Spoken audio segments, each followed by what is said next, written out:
Tuhan bersamamu dan bersama rohmu. Inilah Injil suci menurut Markus. Dimuliakanlah Tuhan.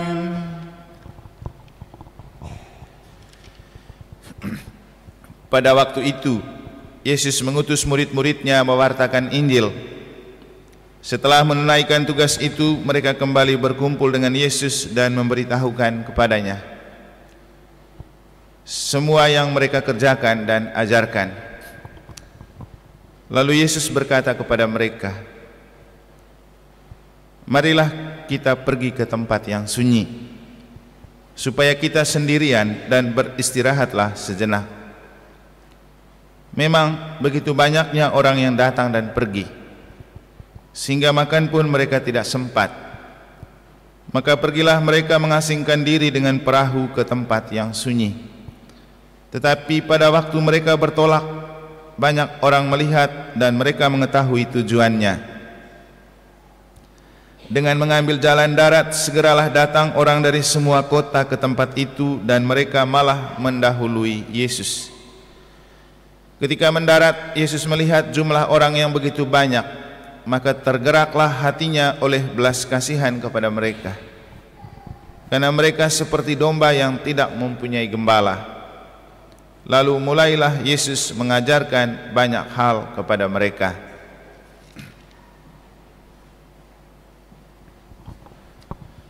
Demikianlah sabda Tuhan. Terpujilah Kristus.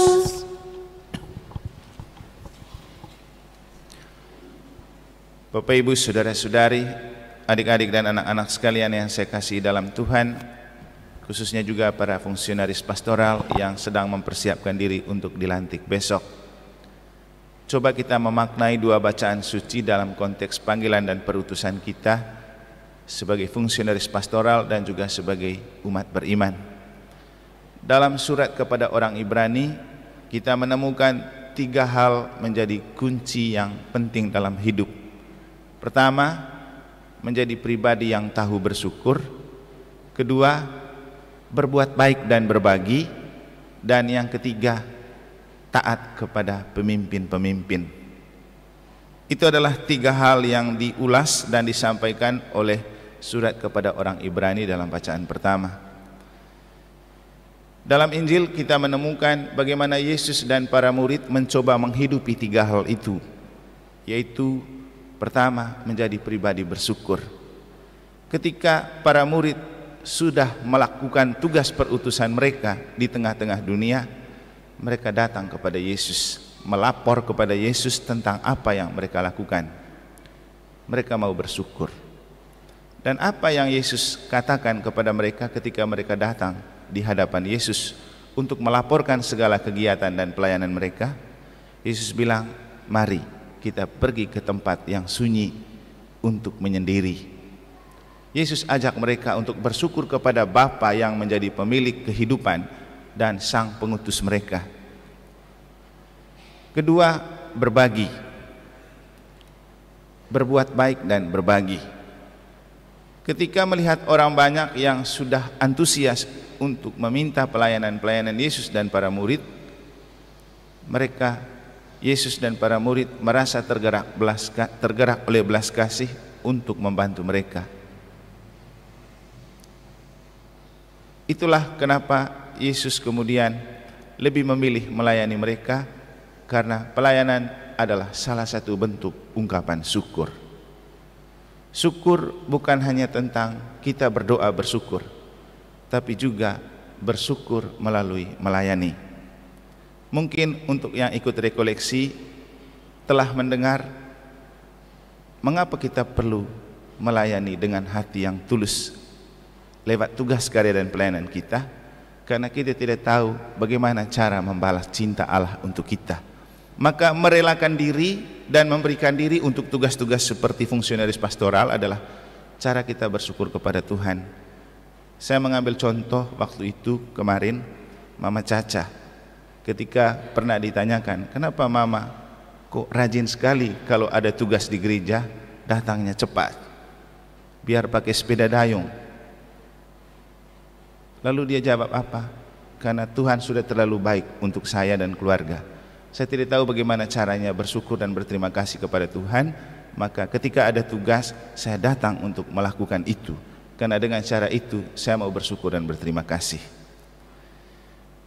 Jadi kita dipanggil menjadi fungsionaris pastoral itu karena kita mau bersyukur. Kan Tuhan kembali memanggil kita, kita datang kepada Tuhan karena Tuhan mempercayakan kita, dan kerelaan kita untuk memberi diri adalah cara terbaik untuk bersyukur, karena Tuhan sudah terlalu banyak memberikan yang lebih banyak untuk kita. Toh tidak setiap saat Tuhan butuh kita, tapi setiap saat kita butuh Tuhan. Kita menjadi fungsionaris pastoral waktunya cuma 3 tahun, tapi berapa puluh tahun yang Tuhan kasih untuk kita hidup. Untung kalau dalam 3 tahun itu kita betul-betul maksimal melayani, tapi kalau tidak kan rugi juga. Maka melihatlah tugas dan tanggung jawab ini sebagai ekspresi rasa syukur, karena Tuhan sudah terlalu mencintai kita. Tuhan sudah jauh lebih banyak melakukan yang terbaik untuk kita. Bagaimana kita membalas cinta Tuhan? Dengan memberi diri untuk mengabdi. Dan pengabdian kita dalam konteks pelayanan-pelayanan pastoral adalah cara berbagi dan berbuat baik. Hal kedua, berbagi dan berbuat baik. Tidak ada yang lebih besar dalam hidup yang sangat berarti kecuali menjadi pribadi yang berbagi dan berbuat baik. Dan kita melayani di dalam gereja itu, kita membagi waktu dan tenaga kita, membagi kebaikan kita, membagi kemampuan kita untuk melayani sesama. Dan Bapak Ibu, jadi donatur itu tidak harus dengan uang, tapi Anda memberi waktu untuk melayani Tuhan dan gereja, itu adalah donatur terhebat. Tuhan butuh pelayanan kita, Tuhan butuh tenaga kita. Tentu misalnya ketika membandingkan orang yang memberi kolekte 100.000, kira-kira mana yang lebih besar? Dia yang memberi kolekte 100.000 atau orang yang mau jadi lektor? Kira-kira mana yang lebih besar nilainya? Yang menjadi lektor dia tidak memberikan uang, tapi dengan membaca sabda Tuhan dia sudah berbagi kepada banyak orang. Apa artinya uang 100.000? Jadi Tuhan butuh pribadi kita. Untuk misalnya seksi liturgi, ketika kita mengatur orang untuk bertugas, untuk menata perayaan, tentu butuh waktu dari kita. Tapi ketika kita sudah mampu membagi orang untuk menjalankan tugas pelayanan di dalam gereja, coba bandingkan dengan pendapatan kita, mana yang lebih berharga? Mungkin untuk membagi tugas untuk 1 pekan cuma butuh waktu 1 jam, tapi nilainya sudah sangat besar daripada Anda kerja 1 jam belum tentu dapat 50.000. Atau kalaupun Anda dihargai 100.000, nilainya jauh lebih besar dari, nilainya lebih kecil uang itu daripada pelayanan Anda kepada orang. Jadi nilai pelayanan itu sangat tinggi, apalagi ketika kita berbuat baik. Jadi menjadi donatur tidak harus dengan uang, tapi dengan memberi diri adalah donatur terbaik. Pemberian diri, berbagi. Tentu memberi diri itu tidak terlepas dari rasa belas kasih. Kita tidak punya kerelaan untuk berbagi dan memberi untuk melayani orang kalau tidak ada rasa belas kasih, mau membantu. Maka kalau kita terlibat dalam fungsionaris pastoral, itu karena kita tergerak oleh belas kasih. Kalau kita tidak mau, berarti tidak ada belas kasih di dalam diri kita untuk berbagi. Kenapa? Tuhan mau pakai kemampuan kita. Atau contoh lain, mana yang lebih berharga? Padahal yang memberikan Anda komuni, waktu komuni di gereja sebagai prodiakon, atau orang lain yang memberikan kamu uang 100.000 untuk beli rokok? Dunia sering berpikir bahwa uang 100.000 untuk beli rokok lebih hebat daripada padahal yang bagi dia komuni. Benar. Jadi ketika kita menjadi prodiakon, kita sudah sangat berharga. Coba, kita dipercayakan Tuhan untuk membagi Tuhan kepada sesama.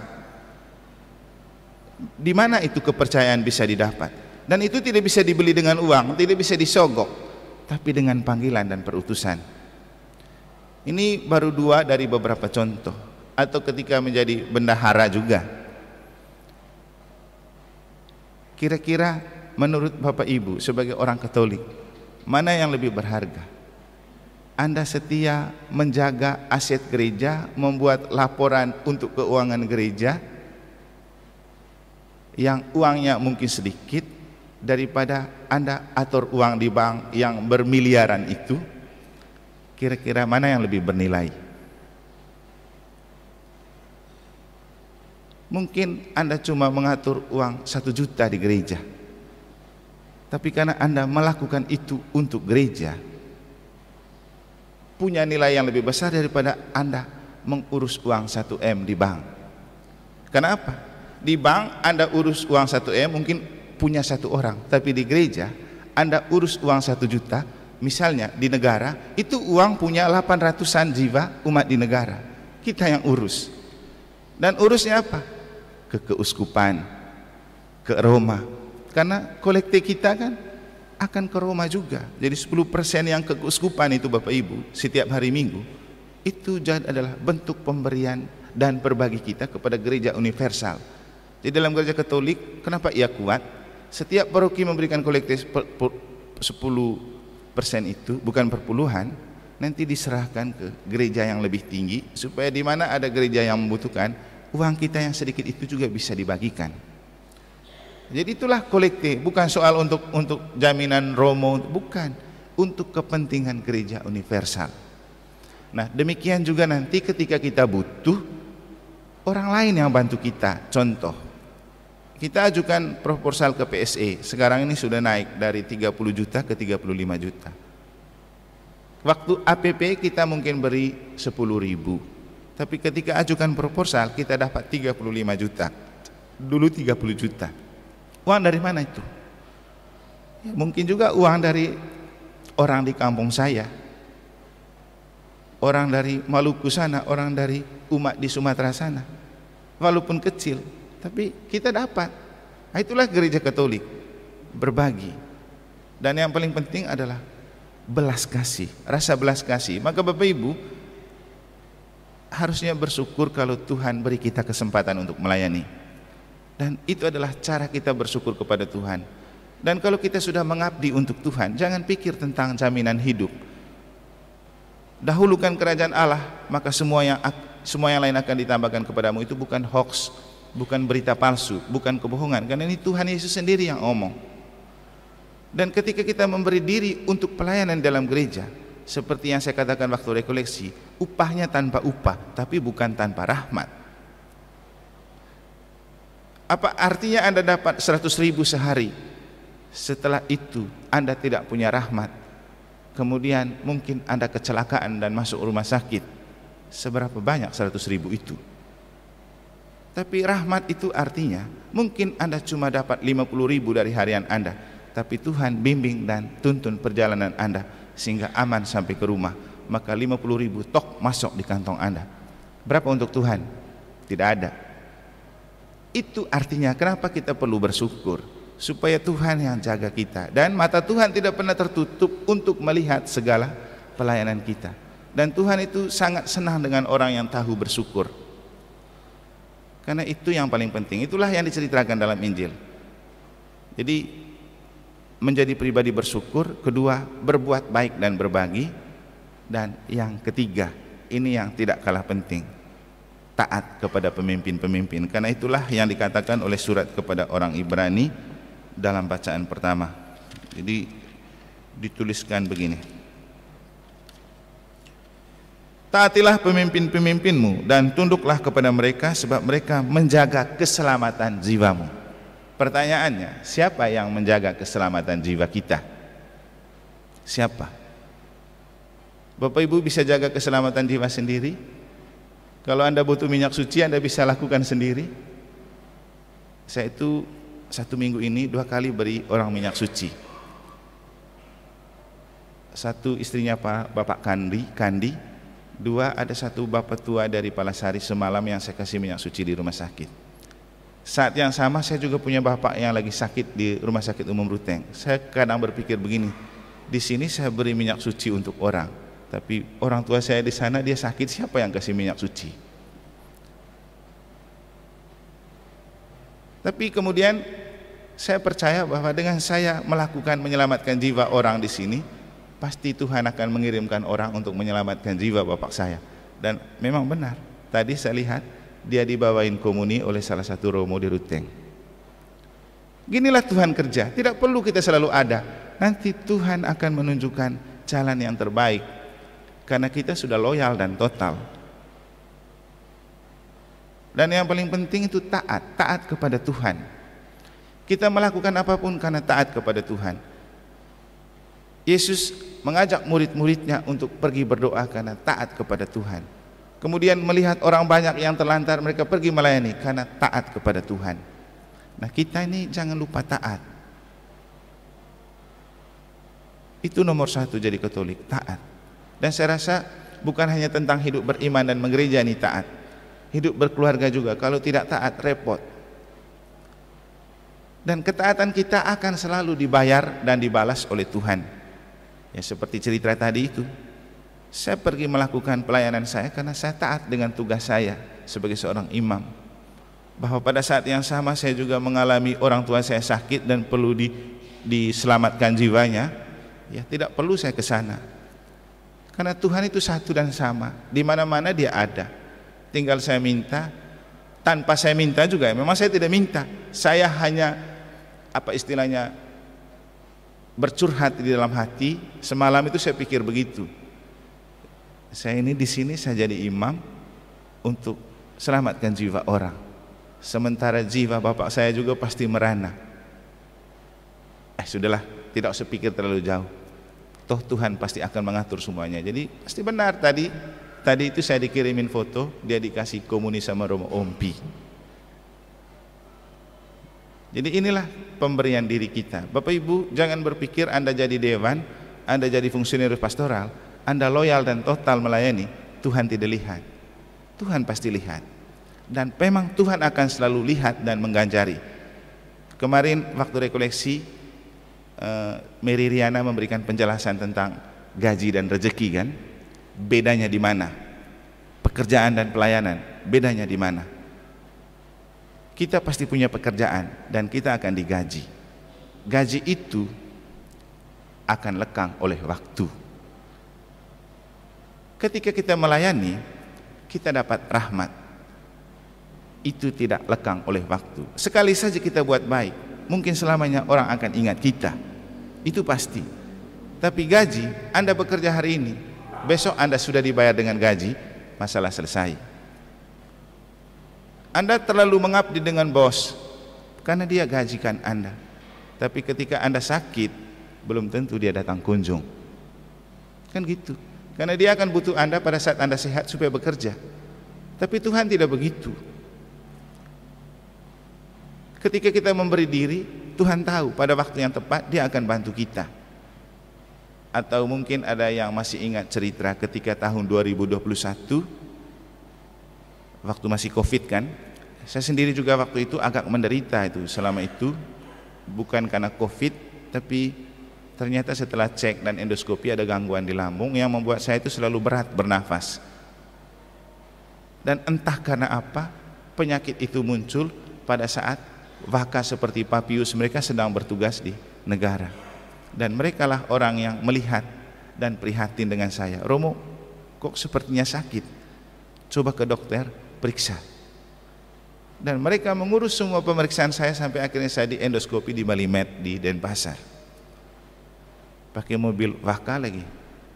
Jadi saya berpikir, kenapa ya?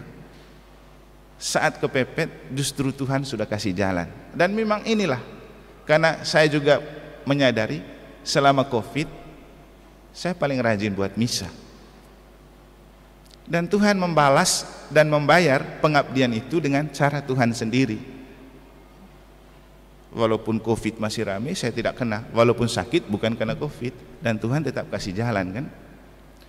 Jadi dengan ini saya mengajak kita untuk mari kita memberi diri dalam pelayanan kita sebagai cara untuk membalas cinta Tuhan dan cara untuk bersyukur. Mari kita memberi diri untuk berbagi kepada sesama, karena menjadi donatur tidak harus dengan uang dan barang, tapi berbagi dan memberi diri dalam pelayanan adalah donatur sejati. Dan jadilah pelayan Tuhan yang selalu taat dan setia, karena di balik ketaatan dan kesetiaan kita, Tuhan sudah menyediakan banyak rahmat untuk mengganjari. Semoga Tuhan memberkati.